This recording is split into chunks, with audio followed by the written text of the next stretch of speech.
चलिए बताइएगा तो शुरू करेंगे। किस मुद्दे को लेकर बैठक बुलाई गई थी?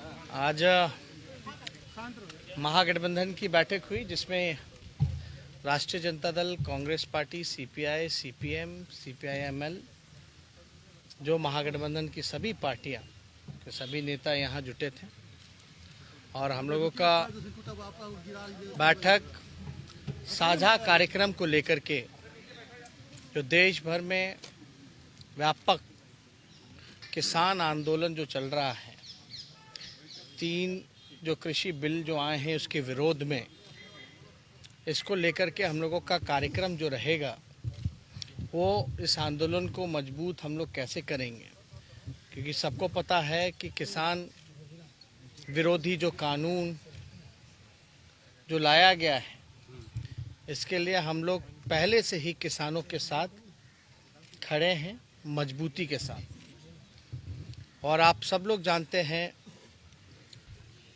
कि ये किसान विरोधी जो कानून है ये पूरी तरीके से प्राइवेटाइज किया जा रहा है। बिहार ऐसा प्रदेश है जहां 16 साल से एनडीए की सरकार नीतीश कुमार जी ने इस प्रदेश को बेरोजगारी का केंद्र और मजबूर प्रदेश बना दिया है। 2006 में एपीएमसी जो कानून जो था उसको ख़त्म किया गया, बाज़ार समितियों को ख़त्म किया गया, जिसका व्यापक असर यहाँ के किसानों पे पड़ा, कृषि क्षेत्रों पे पड़ा। अभी भी आप देखेंगे कि किसानों की धान की जो खरीदारी हो रही है वो एमएसपी के रेट पे नहीं बल्कि 800-900 रुपए में हो पा रही है। इसको देखते हुए हम सब लोगों ने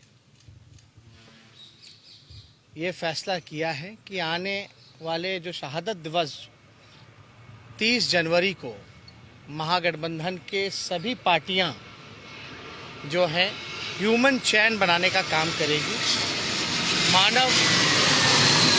मानव श्रृंखला बनाने का काम करेगी, जो कि पंचायती स्तर तक हम लोगों का होगा।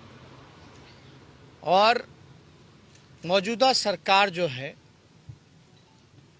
जो बच्चे पढ़ाई लिखाई करके डिग्री पा के भी बेरोजगार हैं, जिनके माता पिता किसानी करते हैं गांव में, डिग्री पाने के बाद भी लोगों को रोज़गार नहीं मिल रहा, बेरोज़गार हैं।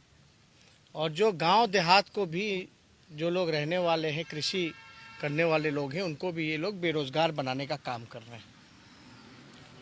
2006 के बाद से लगातार जो है किसान मजदूर बनते चले गए, पलायन जो है बिहार में नहीं रुका है, एक बड़ा मुद्दा है।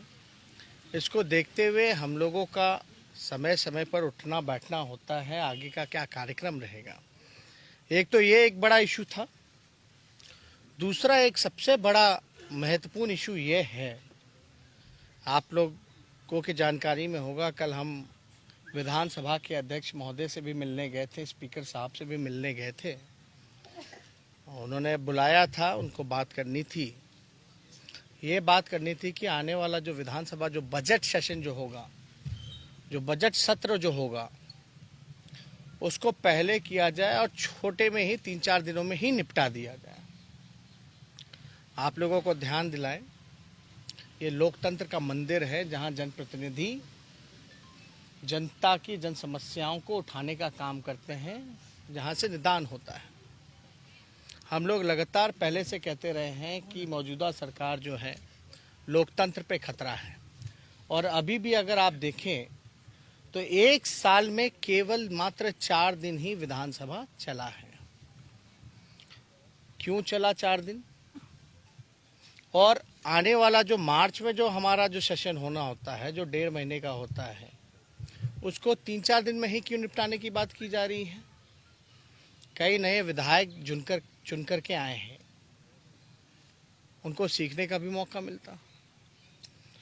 ये बहाना दिया जा रहा है कि वैक्सीन जो है मार्च के महीने में आएगा तो चलेगा, एक अजम्पशन है। अभी कोई तारीख तो तय नहीं हुआ बिहार के लिए। तो हम लोगों का ये राय है, और हमने स्पष्ट रूप से ये भी बोला था अध्यक्ष महोदय को कि सारे पॉलिटिकल पार्टी को बुला करके आप जो है मीटिंग कराइए। और उसमें हम लोगों का, महागठबंधन के पार्टियों का ये निर्णय है कि जो ट्रेडिशनल जो रहा है, जो ट्रेडिशन जो रहा है, जो परंपरागत तरीके से बजट सत्र चलना चाहिए जितने दिन की कार्रवाई होती है। ये आखिर सरकार भागना क्यों चाह रही है? ये जन समस्याओं को जनप्रतिनिधि कहाँ उठाएंगे? पूरी तरीके से अफसरशाही बेलगाम हो रखी है।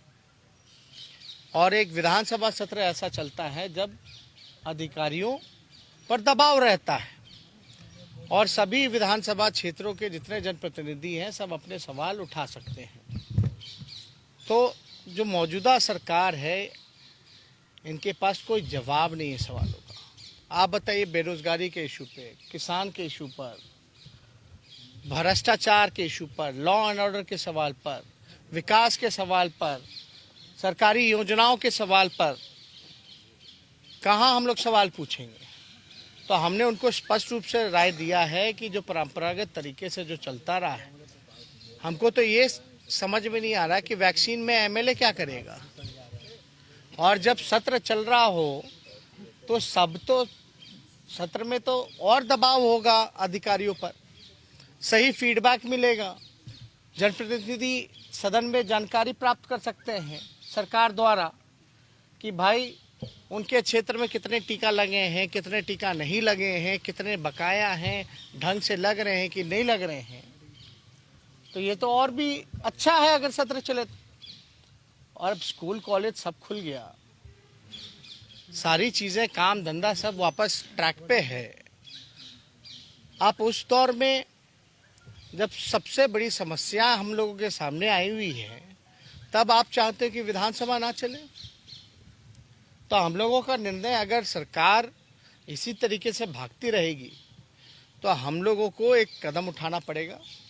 अगर परंपरागत तरीके से अगर विधानसभा नहीं चलेगा, ट्रेडिशनल तरीके से अगर विधानसभा बजट सत्र नहीं चलेगा, तो सभी विपक्ष की जितनी पार्टियां हैं इसका हम लोग जो है बॉयकॉट करेंगे, यानी कोई मतलब ही नहीं रह गया। तो इसलिए हम सब लोगों की मांग है कि विधानसभा सत्र जो है, जो परंपरागत तरीके से है वो चलना चाहिए, ताकि जनप्रतिनिधि जन समस्याओं को उठाने का काम करे। तो ये बात, अभी तो कोई वैक्सीन कब आएगा, नहीं आएगा, किसको टीका लगेगा, अभी तो ये तो सिर्फ कल्पना की बात है। बिहार में कब आएगा, कितना टीका आएगा, कहाँ रखा जाएगा वो टीका, एक टेम्परेचर पे रखा जाता है, उसकी क्या व्यवस्था है।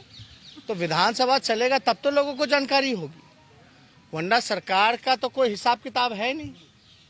आज तक जो है नीतीश कुमार जी कोरोना को लेकर के कमेटी बनाने की बात कहे विधानसभा में, आज तक कमेटी बनी क्या? जिसको हमने विधानसभा में भी कई बार उठाने का काम किया। तो हम लोग सब लोग इस मुद्दे को लेकर के हम लोग यहाँ उपस्थित हुए और हम लोगों का आपसी तालमेल, कोऑर्डिनेशन, साझा कार्यक्रम बढ़िया ढंग से हम लोगों का चलता रहे, इसको लेकर के सभी महागठबंधन के पार्टियों की हम लोगों की बैठक थी। और 30 तारीख को हम लोगों का जो मानव श्रृंखला है, इसकी तैयारी को लेकर के हम लोग जो हैं पंचायत स्तर तक हम लोग सब लोग ह्यूमन चेन और मानव श्रृंखला बनाएं, क्योंकि इस सरकार को, केंद्र में बैठी सरकार को ना धान की कीमतों का पता है महत्व, ना लोगों की जान का पता है, ना किसानों की जान का पता है। 50 से ज़्यादा हमारे किसान जो हैं शहीद हो गए, लेकिन ना बिहार के मुख्यमंत्री, ना देश के प्रधानमंत्री ने एक ट्वीट करके भी कंडोलेंस नहीं दिया। तो इसलिए हम लोग सब लोग, जो किसान विरोधी हैं, जो गरीब विरोधी है, जो मजदूर विरोधी है, जो छात्र छात्रा विरोधी है, आप देखिएगा सब लोग जो हैं परेशान हैं। लाठी डंडा बरसाया जा रहा है, चाहे संविदा कर्मी हो, चाहे सरकारी कर्मचारी हो, चाहे जीविका दीदी हो, स्वयं सहायता समूह हो, सभी लोग इस मौजूदा सरकार से परेशान हैं। और हमने पहले भी ये बात कही थी कि जो 16 साल की सरकार है नीतीश जी की, इन्होंने बिहार को बेरोजगार और मजबूर प्रदेश बनाने का काम किया है। और ये सरकार जो है ये बिहार पर अभिशाप के रूप में कायम है। तो इसलिए हम सब लोग जो हैं, सभी दल के लोग यहाँ जुटे हैं। कल नीतीश कुमार ने कहा था कि उन्हें तेजस्वी जी हाँ, तेजस्वी कल तो नीतीश इसमें कुमार ने कहा था कि उन्हें धोखा मिला है सारा बीजेपी। देखिए हम इसमें दो चार बात ये भूल गए कि जो विधानसभा सत्र अगर परंपरागत तरीके से नहीं चलेगी तो हम लोग विधानसभा का बॉयकॉट करेंगे और मुख्यमंत्री और उप मुख्यमंत्री आवास का घेराव भी करेंगे। जब तक सत्र चलेगा, 3-4 दिन की बात कही जा रही है, लेकिन परंपरागत तरीके से चले तो ठीक है। अगर परंपरागत तरीके से बजट सत्र नहीं चलेगा तो मुख्यमंत्री आवास का और उप मुख्यमंत्री आवास का सभी महागठबंधन के लोग और जो जनता जनार्दन हैं, जिनकी समस्या हम लोगों को उठानी थी, जो परेशान हैं, मजबूर हैं, बेबस हैं, वो सब लोग मिल कर के जो नौजवानों को, गांव को बेरोजगार बनाना चाहते हैं, उनके खिलाफ हम सब लोग जो है घेराव करने का काम करेंगे। और जहां तक आपका सवाल है, जैसे को तैसा मिला। नीतीश जी का अगर इतिहास उठा के देखें, चाहे फर्नांडिस जी हों, चाहे दिग्विजय सिंह जी हों, चाहे हमारी पार्टी हो, हमारे नेता हों, किन किन लोगों को इन्होंने धोखा नहीं दिया। तो हम लोग अब तो जैसे को तैसा मिला है। नीतीश जी का कोई काम है, सत्ता में आना है चोर दरवाजे से, सत्ता के लोभी हैं और बिहार का उन्होंने जो बर्बाद किया है वो सबके सामने है। तो हम लोग तो सब लोग ये कह रहे हैं कि भाई नीतीश कुमार जी बार्गेनर हैं, नीतीश कुमार जी जो हैं ब्लैकमेलर हैं। He is not a leader. वो जनता के लिए नहीं है, वो केवल अपने लिए है। एक आखिरी सवाल है, क्या आप कोरोना वैक्सीन लेंगे? क्या आप लोग कोरोना वैक्सीन लेंगे? आ गया है क्या? नहीं, जब आएगा तब आएगा तो देखा जाएगा ना। पहले आने तो दीजिए, पहले आने तो दीजिए। अभी ट्रायल टेस्टिंग क्या हो रहा है, नहीं हो रहा है, ये देखिए। वैक्सीन को लेकर के आप लोग सब लोग स्पष्ट हो जाइए कि वैक्सीन जो है कोई मोदी जी ने या बीजेपी के लोगों ने नहीं बनाया है। और ये कोरोना का वैक्सीन जो है बड़े विद्वान जो साइंटिस्ट हैं, मेडिकल रिसर्चर हैं, ये उन लोगों ने बनाया है। अभी सरकार को पहले प्रक्रिया तो पूरी कर लेने दीजिए। अभी कोई प्रक्रिया पूरी हुई कहाँ है? अभी तो केवल हल्ला है। वही हल्ला है जैसे 19 लाख लोगों को रोजगार देना था, क्या मिला? क्या 15-15 लाख रुपए आप लोगों के खाते में आने थे, मिला क्या? तो पहला तो टीका जिसको लगेगा वो तो हेल्थ कर्मचारी होंगे, जो कोरोना वॉरियर्स होंगे। और आप सवाल पूछिए तो क्या कोई बता सकता है बिहार में कि पहला टीका या कितने टीके बिहार में आएंगे और टीके को कहाँ रखा जाएगा? कोई व्यवस्था हुई है अभी? क्योंकि उसका खास टेम्परेचर होता है, एक टेम्परेचर पे टीकों को रखना। कौन सी तैयारी हुई है? अब बिहार को कितने टीके मिल रहे हैं? मुख्यमंत्री घूम कर निरीक्षण कर रहे थे। अरे भाई, निरीक्षण करे, उनका निरीक्षण देखे नहीं, अपराध तो बढ़ ही रहा है ना। और इतना निरीक्षण किए हैं, वो तो सभा भी किए। पूर्णिया में, दमदहा में ग्रामीणों ने कैसे घेरा, क्या मुर्दाबाद के नारे किसके लगा रहे थे? भ्रष्टाचार के सवाल पर। इसलिए देखिए, ये सब इश्यूज से डाइवर्ट नहीं होना है। असल जो मुद्दा है, ये तो कोई भी सरकार में रहेगा उसको काम करना ही है। लेकिन सवाल ये बड़ा है कि वैक्सीन जब लगे तो एमएलए लगाएगा क्या वैक्सीन? आप चुनाव करा सकते हैं, सभाएं हो सकती हैं, तो 243 लोग एक जगह बैठ करके जन समस्याओं का समाधान नहीं कर सकते क्या? उठा नहीं सकते क्या? क्यों डर है? वैक्सीन के समय विधानसभा क्यों नहीं चलेगा? यह सवाल सबसे बड़ा है, क्योंकि सरकार के पास कोई जवाब नहीं मिलेगा। मजदूरों के साथ क्या हुआ आपने देखा ही होगा। क्वारंटाइन का क्या हुआ, सेंटर्स का क्या हुआ, अपने ही लोगों को गाली दिया गया, क्रिमिनल बता दिया गया, चोर बता दिया गया। तो ये सरकार की कथनी और करनी में भारी अंतर है। अब जो हम नए बनने हैं उनका भी थोड़ा क्रिमिनल रिकॉर्ड जरा देख लीजिए कि उन पे क्या क्या आरोप लगे हैं। अमेरिका में बिडेन ने लगवाया वैक्सीन, क्या भारत में मोदी जी को लगवाना चाहिए सबसे पहले वैक्सीन जागरूकता के लिए?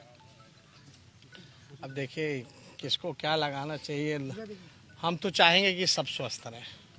125 करोड़ जनता देश की है, सब लोग सुरक्षित रहें, यही होना चाहिए। Thank you.